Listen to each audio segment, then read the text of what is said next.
Saya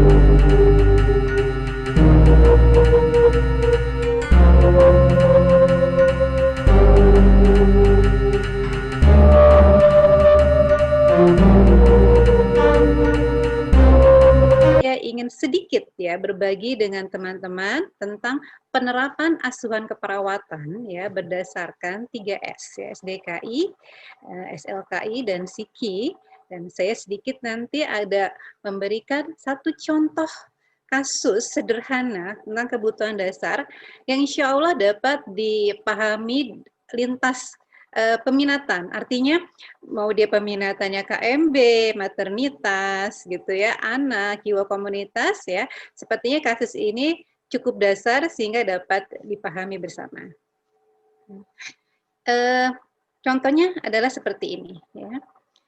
Seorang laki-laki berusia 43 tahun dirawat di ruang penyakit paru dengan keluhan sesak napas yang semakin memberat.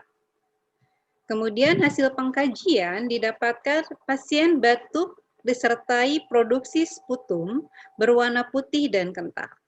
Ada ronki pada kedua basal paru, frekuensi napasnya cepat 30 kali per menit. Kemudian dari hasil pengkajian kita dapatkan pasien terdiagnosis penyakit paru obstruksis kronis atau PPOK. Jadi diagnosis medisnya adalah PPOK.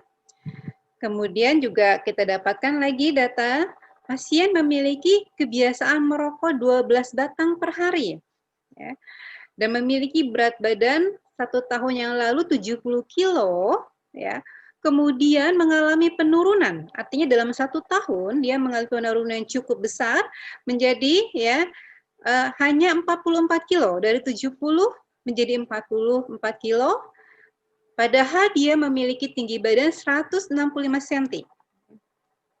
Pasien juga mengeluh mual, ya nafsu makan menurun, kemudian dia mendapatkan diet makanan biasa 2.500 kalori. Ya.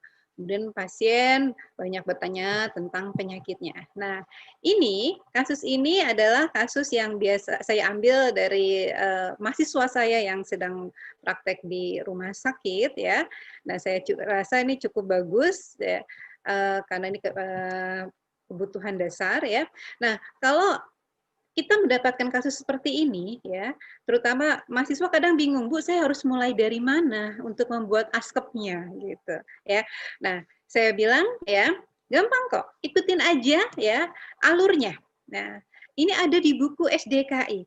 Kalau teman-teman melihat ya, di halaman-halaman awal di buku SDKI ini sudah dituliskan ya bagaimana cara kita menegakkan diagnosis ya.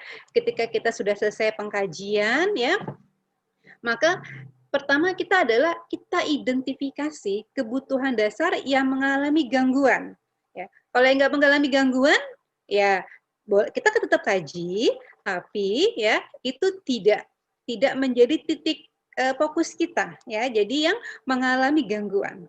Setelah kita identifikasi yang mengalami gangguan, kita kelompokkan data ya. Dikelompokin seperti apa? Ya berdasarkan subkategori ya. Kita kelompokkan berdasarkan kategori dan subkategori ya.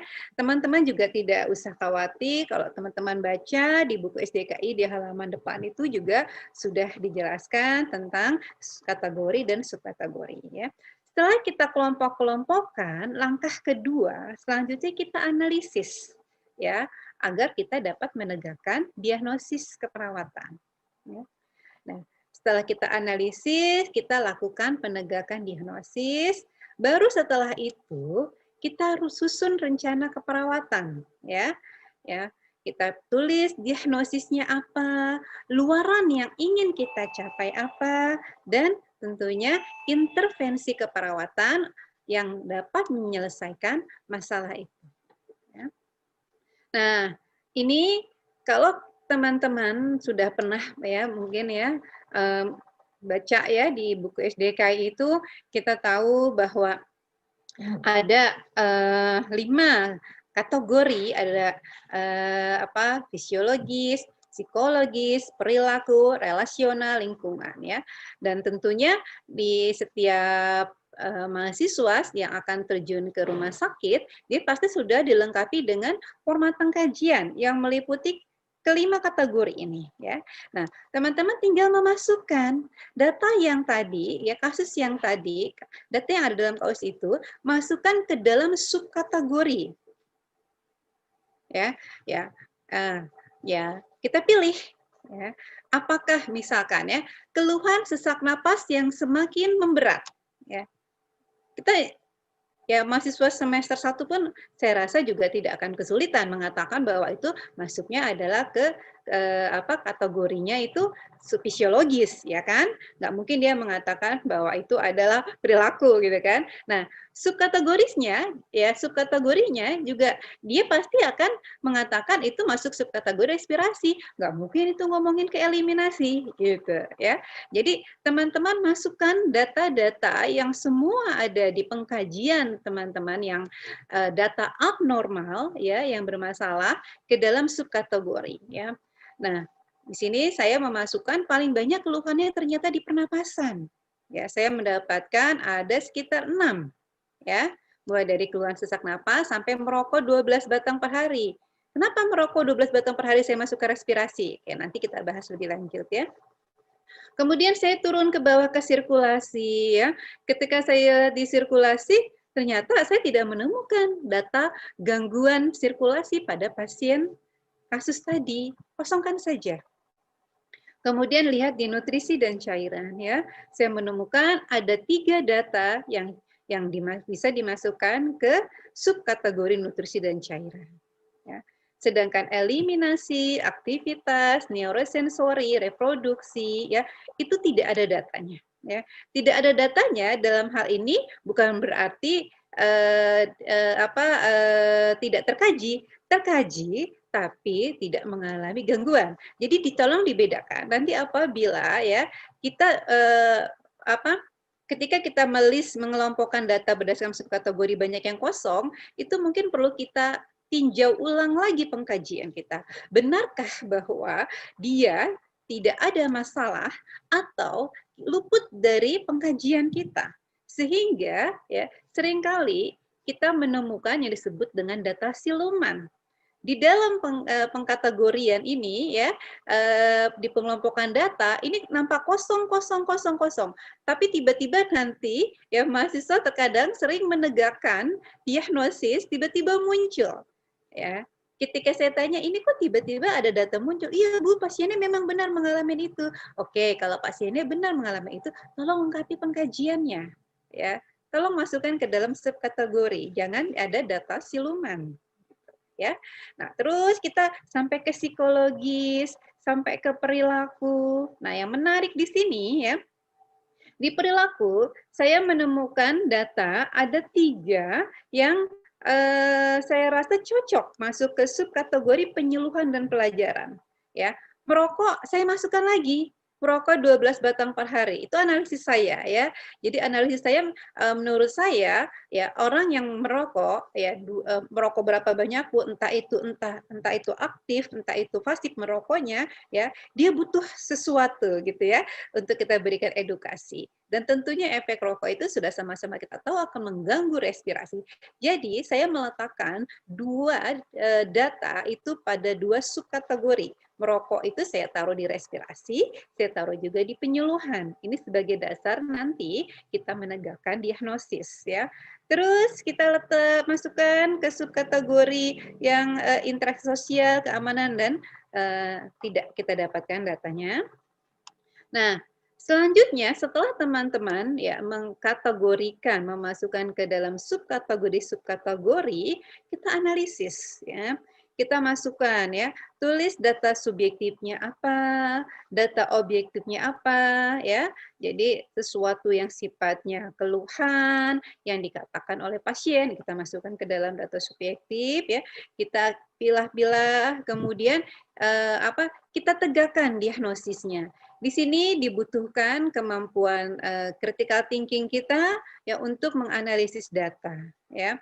Kok pasiennya kenapa ya ngalamin sesak ya? Terus kenapa ya kok ada ronki? Kok napasnya cepat?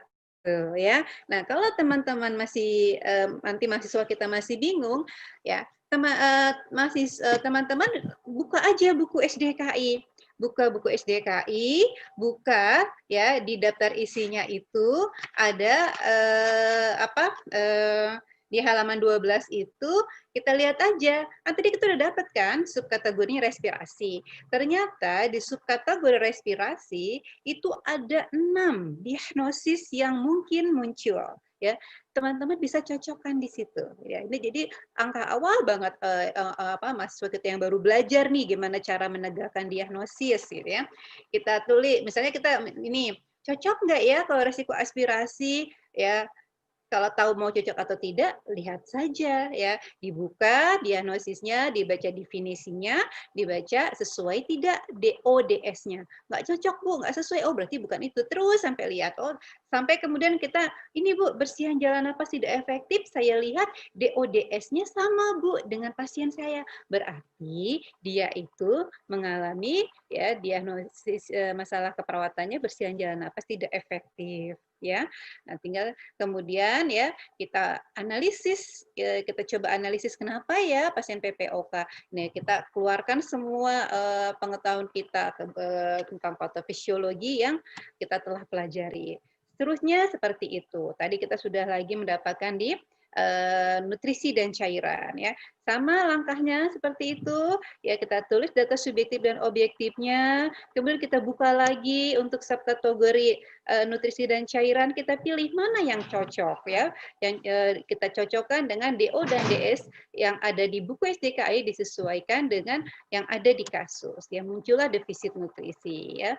Begitu juga dengan diagnosis yang ketiga. Saya sengaja di sini hanya memunculkan 3 diagnosis ya, walaupun tentunya pada kenyataannya kita akan banyak sekali menemukan diagnosis-diagnosis yang bisa muncul. Langkah selanjutnya kita ya bikin ini versi mahasiswa ya. Kalau kita membicarakan mahasiswa kita akan minta mahasiswa bikin seperti ini kan. Diagnosisnya apa, luarannya apa, intervensinya keperawatannya apa. Mohon izin saya sekarang beralih untuk ganti tidak menggunakan PowerPoint.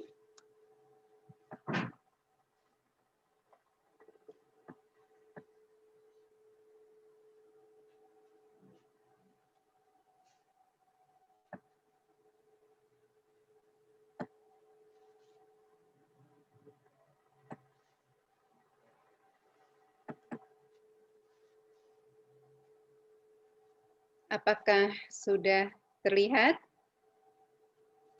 Ya, sudah Bu. Terima kasih.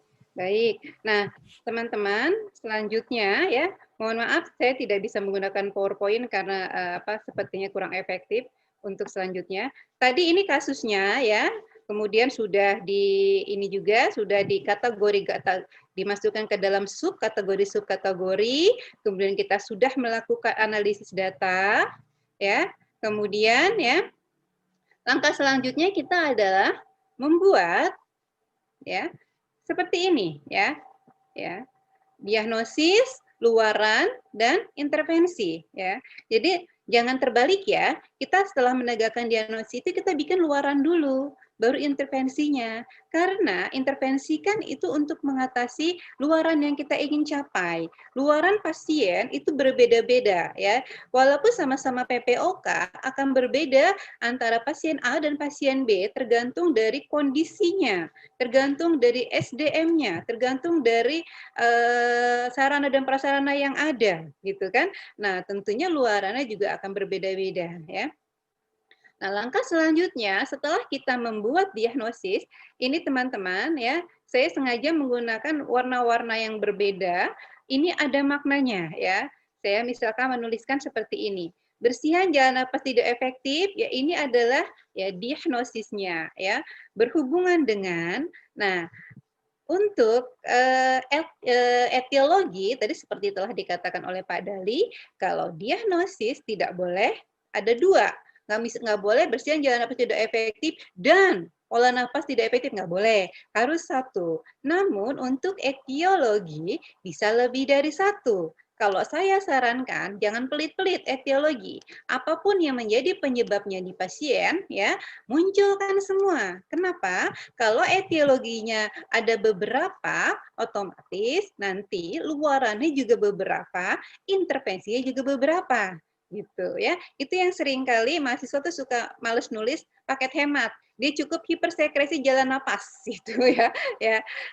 Dan etiologi yang lain nggak ditulis, padahal itu ada pada pasiennya, silakan ya. Jadi nanti dibuka di STKI-nya ada beberapa etiologi, silakan ya, kita pakai koma-koma saja, dibuktikan dengan, nah ya, teman-teman dicocokkan ini jadi 80% ya, 80% dari data subjektif dan data objektif, data mayornya ya. Ini saya tulis data mayornya ini yang warna merah, yang minornya hitam, gitu ya. Itu makna warna-warna di sini ya. Lanjut ke luaran ya. Teman-teman sudah pernah mendapatkan waktu itu kan ya, kita pernah diskusikan ya. Kita coba pakai tautan ya. Jadi mahasiswa kita kadang bingung, Bu, kalau bersihan jalan napas luarannya apa sih? Ya tinggal ambil buku luaran, buka di tautan ya. Di situ nanti ya ada pilihannya. Bersihan jalan napas itu luarannya ini. Silakan teman-teman baca dulu semuanya, dipilih yang cocok untuk kasus kita.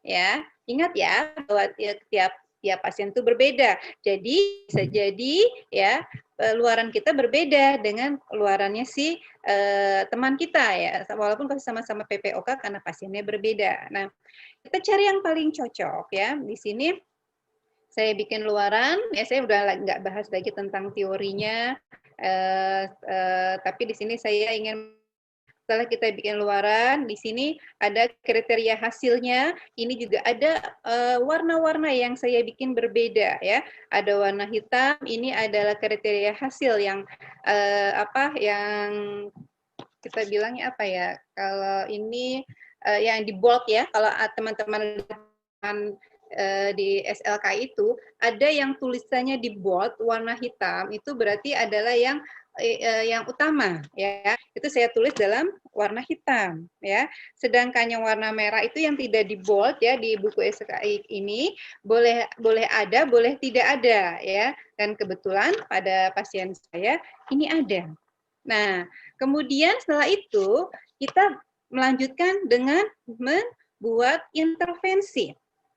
Sama caranya juga, diapain ya pasien ini ya, gitu kan ya.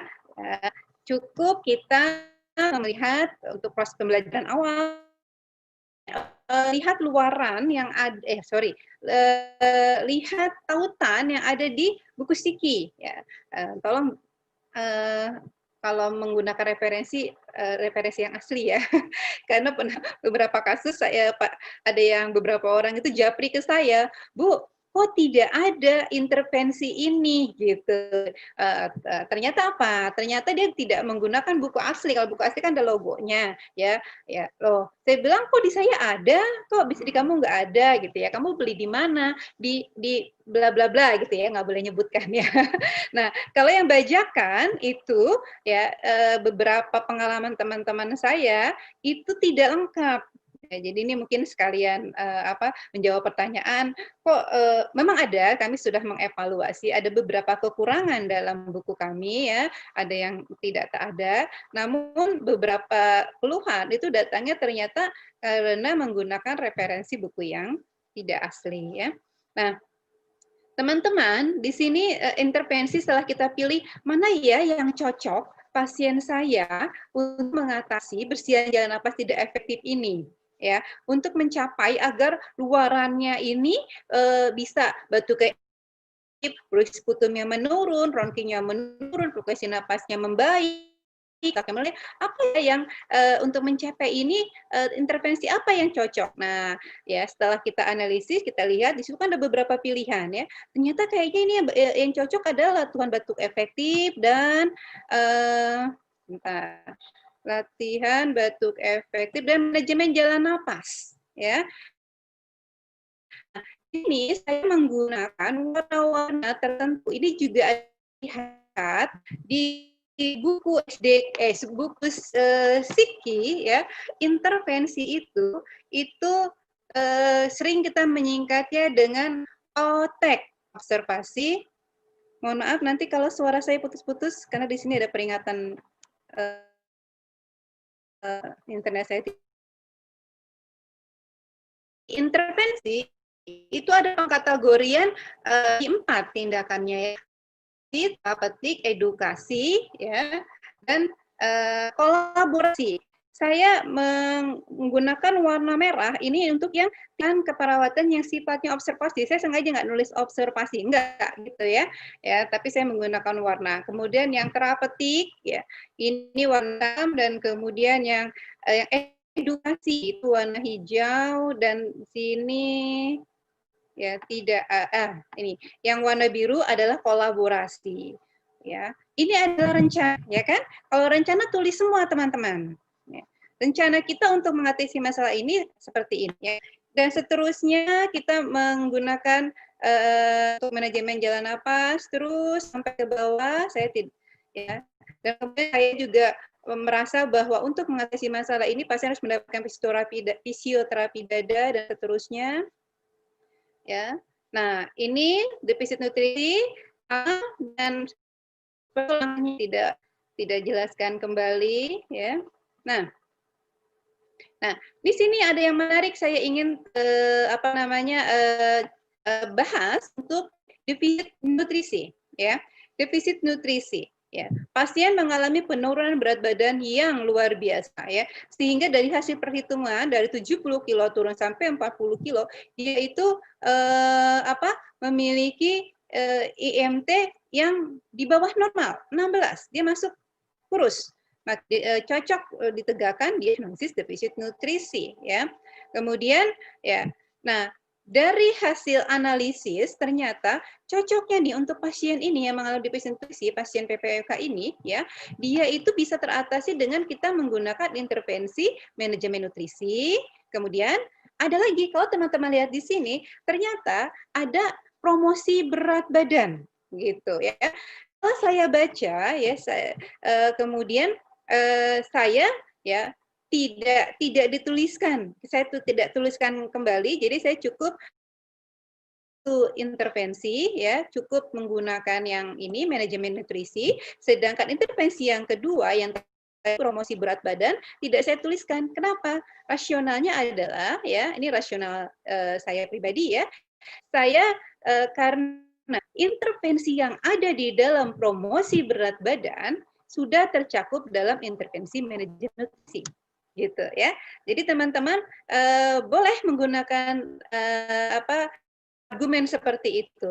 Kok kamu nggak ngangkat ini promosi berat badan gitu? Misalnya kita tanya ke mahasiswa kita bilang, Bu, saya intervensi yang ada di dalam promosi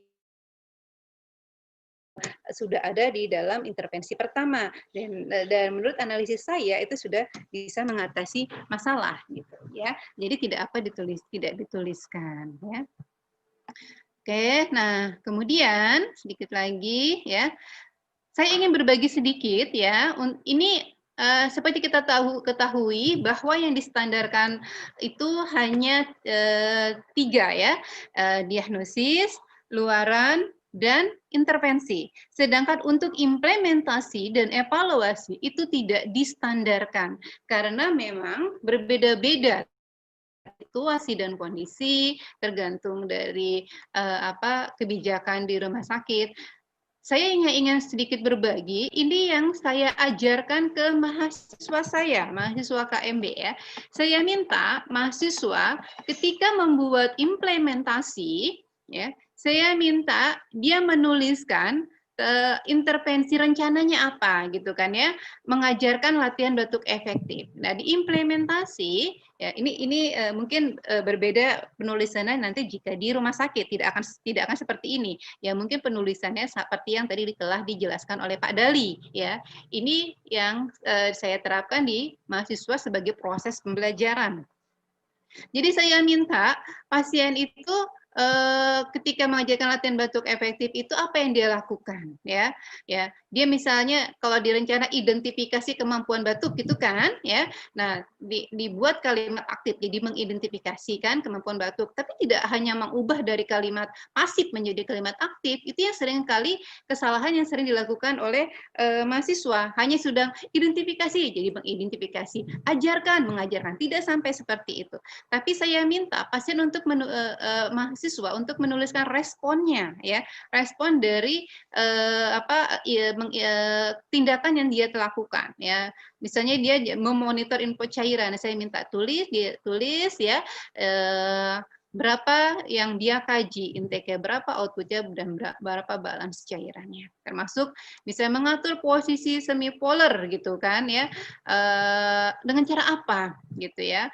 Menciptakan misalnya menciptakan suasana yang tenang. Ya kayak apa suasana yang tenang gitu kan? Jangan seakan-akan intervensi itu kayaknya abstrak, sesuatu yang indah ditulis dan disebutkan, tapi kemudian mahasiswa pas kita tanya kamu ngapain, dia bengong. Hati-hati ya.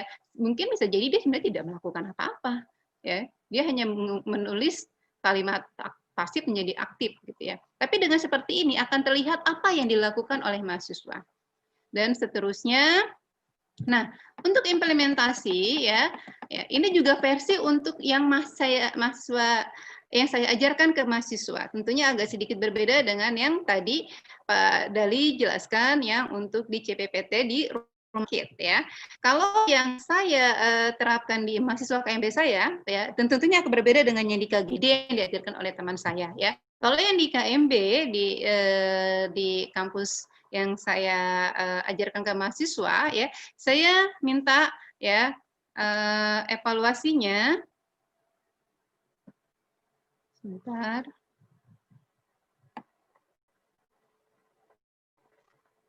Seperti ini ya. Kita menggunakan evaluasi SOAP per diagnosis ya. Ini versi untuk mahasiswa. Kenapa ya? Karena saya menginginkan mahasiswa itu paham mengevaluasi per diagnosis ya. Ya, sama kita menggunakan subjektifnya apa, objektifnya apa. Nah, untuk S dan O kadang-kadang mahasiswa bingung ya. Kadang, Bu, saya ngambil S dan O-nya itu dari mana gitu ya. Sehingga kadang-kadang dia mengevaluasi diagnosis pertama tentang bersihan jalan napas, tapi S dan O-nya nggak nyambung. Misalnya, ya pasien mengatakan masih mual. Saya bilang, kenapa kamu nulisnya mual? Pasien emang masih mual. Ya, iya, tapi kamu kan mau mengevaluasi bersihan jalan napas. Saya bingung, Bu, S dan O-nya yang mana? Ya, kalau kamu bingung, sebenarnya kamu bisa lihat di data subjektif dan objektif di diagnosis, ya. Bisa juga dibantu di luaran, ya. Itu kamu bisa melihat dari situ. Jadi sifatnya itu sudah spesifik, ya. Subjektifnya, objektifnya itu tentang bersihan jalan napas, karena ini adalah evaluasi per diagnosis, gitu, ya. Nah. Kemudian dari izin Bu Erna. Ya Pak. Waktunya tinggal lagi 5 menit. Oke, waktunya siap. tinggal lagi 5 menit. Siap Pak, terima kasih ya. Baik. Kemudian dari hasil subjektif dan objektif itu kita analisis ya, apakah masalah ini sudah teratasi atau belum teratasi ya. Tadi telah dijelaskan oleh Pak Dali, tidak ada teratasi sebagian, tidak ada teratasi 3/4 ya. Kemudian untuk planningnya, nah apa yang kita inginkan untuk mengatasi masalah tersebut yang belum teratasi. Baik, saya rasa ini sama evaluasi untuk diagnosis yang lain ya. Baik, Pak Wayan, terima kasih. Saya kembalikan ke moderator.